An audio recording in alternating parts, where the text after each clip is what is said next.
Peace was I trust you're doing well. So recently I put up a post on relationships and someone mentioned zodiacs and the elements. And I was really happy to see that, because just a few days prior, my spiritual teacher was talking to me about this and the fact that even up to now, when you go to some traditional places, before people would even think of venture into marriage, divination and all consultations are made.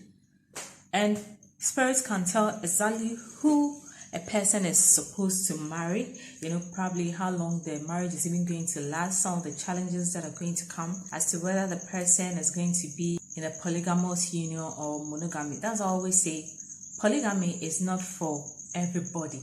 And it doesn't also mean that the whole of society would have to be against polygamy. But the question is, under what circumstances are you going into a polygamous or a multiple partner relationships? So when all these things are known, the person goes through life already guided. And then now it's not the time to do try and error. You meet this person, you try for a while, it's not working, and then you move on to the next person, And these were things that I never saw in church. I think later on in my year, when the youth started exploring with knowledge, and then we had a few people in church who talk about these temperaments and how they affected relationships. Until my awakening, then I got to know, there are actually some zodiacs. I remember when I went to Norway and I started exploring with the internet, I'll see these sites on zodiacs and horoscope. And I read into them thinking, these are demonic facts. I don't want to have anything to do with them. So I'll read them, and then I'll just brush it off. Yeah, but now I'm really understanding all these things and I'm really fascinated about them. Those days in church, it's like you want to get married. The basic criteria is the person God-fearing, is the lady obedient and submissive to her husband. And when the church talk of a God-fearing man, basically he carries his Bible to church, he's prayerful, he attends church services, pays his tithes, dues, all those things, he's punctual, he's cool, quiet.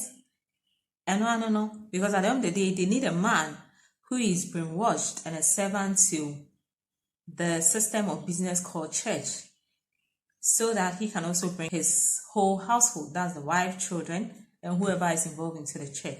So they don't take into consideration the spiritual side, even though they say they pray, fast, go through months of counseling. At the end of the day, you still have some marriages ending. That's not also to say that all marriages that go through the traditional setting are 100% intact. At the end of the day, Spirit give you the guideline, but if you don't follow them, it could also mean your marriages end or they don't become as you expected them to be.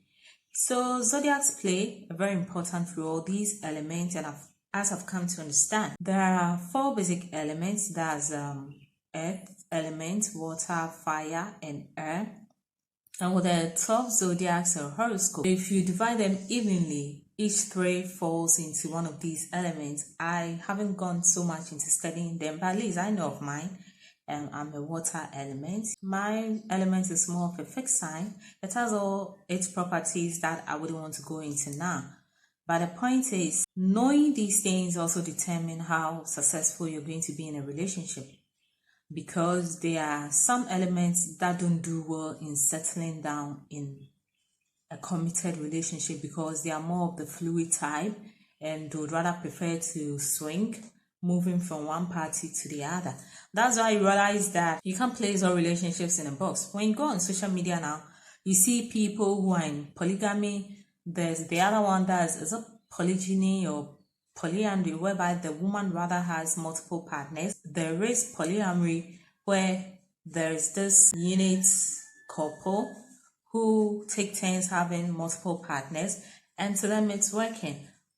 You even see swingers.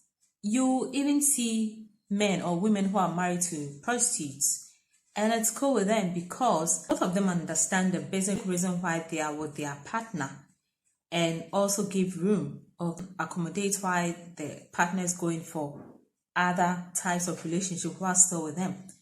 So if you're a fixed sign who is prone to a committed relationship, you're going for a fluid sign that is more of the open, more of a free life type, that at the end of the day, you're always going to have relationships. And if you don't know the root cause of where your problems are coming from, then there's always going to be problems. All these divine interventions or ancestral guidelines were to ensure that people got the maximum happiness and enjoyment from the kind of relationships they go into. So if you know the person you're going to be with is naturally or would love to be a polygamous person, that's not now you go into a relationship with a person and expect that, okay, just be faithful to me alone. And now when these criteria are not being met, there's jealousy, anger, fighting, to the extent that some couples may result to suicide or ending the life of one party. I mean, when you go on social media, you see so many instances of the tragic ends of couples. On the other hand, knowing these things also ensure that you put in your maximum prevention. That is, if you see all the odd signs and still decide to go with a particular partner. And at a point, I didn't understand these things, but there are some people who know that this journey I'm going on is not going to work for me. But somehow I want to go into it and still put in some measures to ensure that I gain the maximum out of it. And they are putting in their best. On the outside, people don't understand, but they know why they have to pay such prices to get what they want. For instance, having an old car as compared to a new car. A driver may be going on a journey with a very old rickety car and knows that this car is not going to take me to my destination. But then also, if I'm able to put in these measures, maybe stop every hour to put in some services to the car, eventually, even though it's going to take me longer, it's going to take me through much pains, I'll still arrive at my destination as compared to somebody who has a new car and would arrive faster.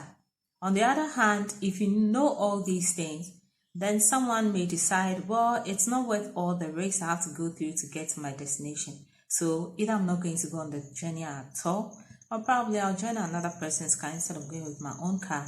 That's going to give me all the trouble. So I think as we start on this journey, or if you're already on the journey, it's important to know all these things to discuss with even people you come into contact with.